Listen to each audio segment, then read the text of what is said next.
un quartier chrétien. Le gâteau pour pouvoir leur expliquer la recette.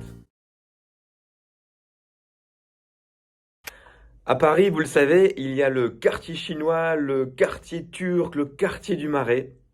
Eh bien, nous prions pour que notre quartier devienne un quartier chrétien, rempli de chrétiens en mission.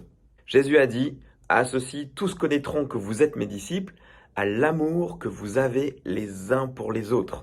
Alors on veut vivre comme une famille chrétienne dans notre quartier. On veut être corps de Christ visible et audible pour le monde. Concrètement, certains de notre équipe vont dans le même club de volley ou bien d'autres vont dans le même club de badminton. D'autres encore télétravaillent certains jours de la semaine dans les mêmes coworking ou les mêmes cafés. Puis au beau jour, on va ensemble en église faire des pique-niques dehors dans des parcs et on invite nos amis non chrétiens. Bref, l'idée c'est de partager le plus possible notre quotidien ensemble entre chrétiens et avec nos amis non chrétiens. On souhaite être une communauté visible, être le corps de Christ visible pour le monde. En observant ainsi l'Église, on prie que les non-chrétiens savourent les effets de l'Évangile dont on aimerait tant leur parler. Donc, en quelque sorte, on aimerait leur faire goûter le gâteau pour pouvoir leur expliquer la recette.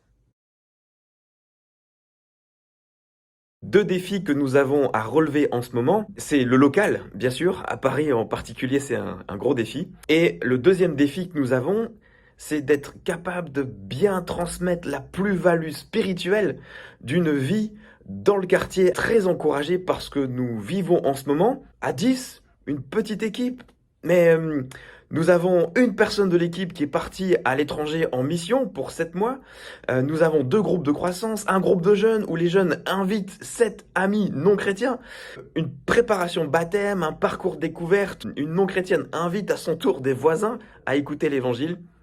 Quelle grâce de voir la parole de Dieu et l'évangile transformer des cœurs, transformer les vies. Voilà ce qui nous réjouit le plus en ce moment.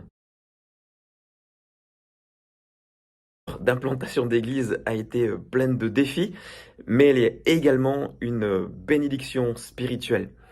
En Luc 18, 29, Jésus dit que l'on a raison d'y obéir en renonçant à certaines choses. Ça a été le cas pour nous lorsque nous avons quitté Angers, quitté notre vie, quitté notre maison pour venir et déménager sur Paris.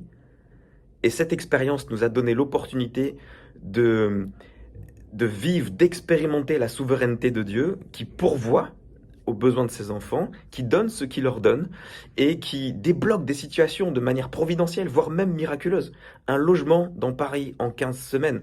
Et c'était une expérience difficile, douloureuse. On a prié, jeûné, pleuré, vécu la souveraineté et la providence de Dieu.